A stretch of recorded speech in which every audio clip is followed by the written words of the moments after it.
ಎಲ್ಲ ಸಮಾಜದವ್ರನ್ನ ಕರೆಸ್ತಾ ಇದ್ದೀವಿ, ಮಾತನಾಡ್ತಾ ಇದ್ದೀವಿ. ಎಲ್ಲ OBC ಸಮಾಜಗಳನ್ನ ಕರೆಸಿದ್ದೀವಿ. SC ಸಮಾಜ, ST ಸಮಾಜ, ವೀರಶೈವ ಸಮಾಜ, ಮರಾಠ ಸಮಾಜ, ಎಲ್ಲ ನಮ್ಮ ಪಕ್ಷದಲ್ಲಿರ್ತಕ್ಕಂಥ ಎಲ್ಲ ನಮ್ಮ ಸಮಾಜದ ಮುಖಂಡರುಗಳನ್ನ ಕರೆಸಿ ಯಾವ ರೀತಿ ಚುನಾವಣೆ ಎದುರಿಸಬೇಕಂತೇಳಿ ಎಲ್ಲರ ಜೊತೆ ಅವರೊಂದು ಸಜೆಷನ್ಗಳನ್ನ ತೊಗೊಂಡು ಮುಂದೆ ಬರ್ತಕ್ಕಂಥಗಳಲ್ಲಿ ಚುನಾವಣೆ ಪ್ರಕ್ರಿಯೆ ನಡೆಸ್ತಾ ಇದ್ದೀವಿ ಅಲ್ರಿ. ಅದೇ ಮತ್ತು ಜೋಶಿಯವರು ಪ್ರಧಾನಮಂತ್ರಿಯವರು ಏನು ಮಾಡಿದ್ರು ಅಂತ ಗೊತ್ತಿದ್ರೆ ಇಷ್ಟಾಗಿ ಪಬ್ಲಿಸಿಟಿ ತೊಗೋಬೇಕು? TV ಆಫ್ ಮಾಡೋಕ್ಕೆ ಹೇಳ್ರಲ್ಲ. ಮತ್ತು TV ಆಫ್ ಮಾಡಿ ಒಂದೇ ಸರಿ ಒಂದು ದಿವಸ ಈ ದೇಶಕ್ಕೆ ಮಾತಾಡ್ಬಿಟ್ರೆ ಆಯ್ತಲ್ಲ. ದಿನ ಬೆಳಗ್ಗೆ ಇಷ್ಟಾಗಿ TV ಪ್ರಚಾರ ತೊಗೋಬೇಕು. ಇದೇ ಚಾಲೆಂಜ್ ಇದೆ ನಮಗೆ.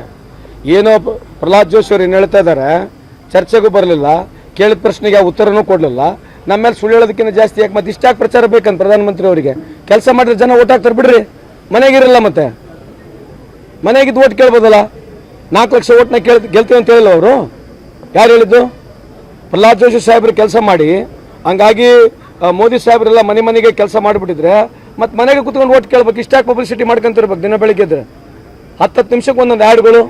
ಯಾವುದು TVನಾಗ ನೋಡಿದ್ರೆ ಅವ್ರದ್ದೇ ಆ್ಯಡು, ಯಾವುದು ಪೇಪರಾಗ ನೋಡಿದ್ರೆ ಅವ್ರದ್ದೇ ಆ್ಯಡು, ಅದ್ರಲ್ಲಿ ಮತ್ತೆ ಸುಳ್ಳು ಇರ್ತಕ್ಕಂಥ ಆ್ಯಡ್ಗಳು, ಸುಳ್ಳು ಅಂಕಿಅಂಶಗಳು ಹೇಳ್ತಕ್ಕಂಥದ್ದು ಎಷ್ಟು ದಿವಸ ನಡೆಸ್ತಾರೆ ಹೇಳ್ರಿ? ಮತ್ತೆ ಅಷ್ಟಿದ್ರೆ ಬಿಡ್ರಿ. ಮತ್ತೆ ಕೆಲಸ ಮಾಡಿದ್ರೆ ಜನ ಓಟ್ ಹಾಕ್ತಾರೆ, ಮತ್ತೆ ಕೇಳಬಾರ್ದಲ್ಲ ಓಟ್ ಬಂದು.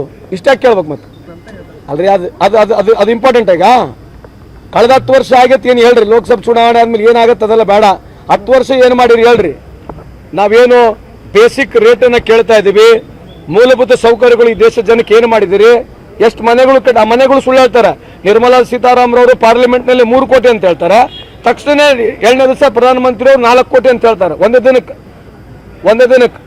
ಸೊ ಈ ಥರ ಸುಳ್ಳು ಹೇಳಿ ಜನಕ್ಕೆ ಈಗ ಬರಲ್ಲ. ನೀವು ಹಳ್ಳಿಗಳಿಗೆ ಬರಲ್ಲ, ಪ್ರಧಾನಮಂತ್ರಿ ಮನೆಗಳು ಎಷ್ಟು ಬಂದಾವ ನೋಡಿ ಬರಲ್ಲ.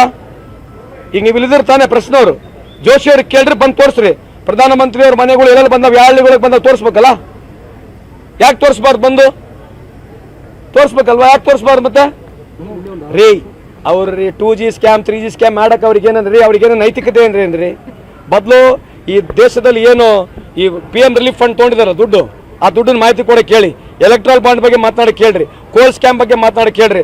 ಅದಾನಿ ಪೋರ್ಟ್ನಲ್ಲಿ ಒಂದೇ ದಿನದಲ್ಲಿ ಸುಮಾರು 32,000 ಕೋಟಿ ದೇಶದ ಡ್ರಗ್ಸ್ ಸಿಕ್ಕಿದೆ. ಪ್ರಹ್ಲಾದ್ ಜೋಶಿ ಸಾಹೇಬ್ರಿಗೆ ಮಾತನಾಡಕ್ಕೆ ಕೇಳಿದ್ರ ಬಗ್ಗೆ. ಸುಮ್ಮನೆ ರಾಹುಲ್ ಗಾಂಧಿ ಬಗ್ಗೆ ಮಾತನಾಡಿದೆ, ಸೋನಿಯಾ ಗಾಂಧಿ ಬಗ್ಗೆ ಮಾತನಾಡಿದೆ. 10 ವರ್ಷದಲ್ಲಿ ನಾವು ಅಧಿಕಾರದಲ್ಲಿಲ್ಲ, ಎಲ್ಲ ಎನ್ಕ್ವೈರಿ ಮಾಡ್ಬೋದಾಗಿತ್ತಲ್ಲ. ಎನ್ಕ್ವೈರಿ ಮಾಡಕ್ಕೆ ಏನಾಗಿತ್ತು ಅವ್ರ ಕೈಲಿ? 25 ಜನಕ್ಕೆ ED ಇರ್ತಕ್ಕಂಥವ್ರಿಗೆ, CBI ಇರ್ತಕ್ಕಂಥವ್ರಿಗೆ ಪಾರ್ಟಿನ ಕರ್ಕೊಂಡಿದ್ದಾರೆ. 23 ಜನ ಕರ್ಕೊಂಡಿದ್ದಾರೆ. ಸುಮ್ಮನೆ ಯಾಕೆ ಮಾತನಾಡ್ತಾರೆ? ಸಾಕು ಹೇಳ್ರಿ. ನೋಡ್ರಿ, ರಾಹುಲ್ ಗಾಂಧಿ ವಿರುದ್ಧ, ಸೋನಿಯಾ ಗಾಂಧಿ ವಿರುದ್ಧ ಮಾತನಾಡೋ ಜೋಶಿ ಸಾಹೇಬ್ರು ನಿಂದ್ರಸಕ್ಕೆ ಕೇಳ್ರಿ. ಏನೇನೋ ಇದ್ರೆ 10 ವರ್ಷದಲ್ಲಿ ಏನು ಮಾಡಿದ್ರೆ ಹೇಳಕ್ಕೆ ಕೇಳ್ರಿ. ಸಾಕು, ಇವೆಲ್ಲ ಸುಳ್ಳು ಹೇಳಕ್ಕೆ ನಿಂದ್ರಸಕ್ಕೆ ಕೇಳ್ರಿ ಅವ್ರಿಗೆ. ಯಾರು ಮಾಡಿದಾರ? ಏನು ಮಾಡಿದಾರಂತೆ? ಏನು ಅನೈತಿಕತೆ ತೊಂದರೆ ಅಲ್ರಿ? CBI ED ಎಲ್ಲ ದಿನ ಬೆಳಗ್ಗೆ ಅದೇ ಕೆಲಸ ಮಾಡ್ತಾವಲ್ರಿ. ಈ ದೇಶದಾಗ ಏನು ಕೆಲಸ ಮಾಡ್ಯಾರ? CBI, ಫೆರಾ ED ಬಿಟ್ರೆ ಇನ್ನೇನು ಕೆಲಸ ಮಾಡ್ಯಾರ 10 ವರ್ಷದಾಗ? 25 ವರ್ಷದ ಮನೆ 25 ಪೊಲಿಟಿಷಿಯನ್ಸ್ ಮೇಲೆ ರೈಡ್ ಹೊಡಿತಾರೆ ಮನೆಗಳು. ಆದ್ರೆ 23 ಜನ BJPಗೆ ಇದ್ದಾರೆ ಅಂದ್ರೆ ಅರ್ಥ ಏನು? ಇದ್ರ ಬಗ್ಗೆ ಚರ್ಚೆ ಮಾಡಿ ಕೇಳ್ರಿ. ಸುಮ್ಮನೆ ಸಾಕು ಹೇಳ್ರಿ.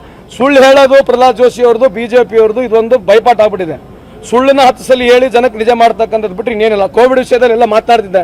ಕೋವಿಡ್ ಸಂದರ್ಭದಲ್ಲಿ ಎಷ್ಟು ಜನ ಸತ್ತಿದ್ದಾರೆ ಗೊತ್ತಿದೆ ನಿಮಗೆ? ದೇಶದಲ್ಲಿ 45 ಲಕ್ಷ ಜನ ಜೀವ ಕಳ್ಕೊಂಡಿದ್ದಾರೆ. ಯಾರಿಗೆ ಹೋಗಿದೆ ಪರಿಹಾರ? ಯಾರಿಗೇನು ಹೋಗಿದೆ ಈ ದೇಶದಲ್ಲಿ? ಸುಮ್ಮನೆ ಮಾತಾಡೋದು. ನಾನು ಬೇರೆ ದೇಶಕ್ಕೆ ಹೋಗ್ಬಿಟ್ಟಿದ್ದೆ, ಅಲ್ಲಿ ಕೇಳಿದಂತೆ ಕೋವಿಡ್ನ ನೀವು ಹೆಂಗೆ ನಿರ್ವಹಣೆ ಮಾಡಿದ್ರಿ, ಇದು ಹೊಸದಾಗಿದೆ, ಇದು ನರೇಂದ್ರ ಮೋದಿ ಅವ್ರ ಭಾರತ ಅಂತೆ. ನರೇಂದ್ರ ಮೋದಿ ಅವ್ರ ಭಾರತದಲ್ಲಿ 45 ಲಕ್ಷ ತೀರ್ಕೊಂಡು ಹೋದ್ರು. ಗ್ಯಾಸ್ ಇರಲಿಲ್ಲ, ವೆಂಟಿಲೇಟರ್ ಇರಲಿಲ್ಲ, ಡ್ರಗ್ ಸಿಗಲಿಲ್ಲ, ಕಾಮನ್ ಡ್ರಗ್ ಸಿಗಲಿಲ್ಲ. ಅವ್ನು ಡ್ರಗ್ ಮಾಡಿದವನು ಪುಣ್ಯಾತ್ಮ ಇವ್ರಿಗೆ ದುಡ್ಡು ಕೊಟ್ಟಿದ್ದಾನೆ. ಯಾರು ವ್ಯಾಕ್ಸಿನ್ ಕೊಟ್ಟಿದ್ದಾನ? ಯಾರು ವ್ಯಾಕ್ಸಿನ್ ಕೊಟ್ಟಿದವನು? ಪುನವಲ್ಲ, ಇವ್ರಿಗೆ ದುಡ್ಡು ಕೊಟ್ಟು ಹೋಗಿದ್ದಾನೆ ಅವನು. ಇವೆಲ್ಲ ನೂರದ ಚರ್ಚೆ ಮಾಡೋಕ್ಕೆ ಸುಮ್ಮನೆ ನೋಡ್ರಿ. ಚುನಾವಣೆ ಬಂದಿದೆ, ಸುಳ್ಳು ಹೇಳೋದು ಬಿಟ್ಟು 10 ವರ್ಷ ಏನು ಮಾಡಿದ್ರೆ ಕೆಲಸ ಕೇಳಿ ಓಟ್ ಕೇಳಕ್ಕೆ ಹೇಳ್ರಿ.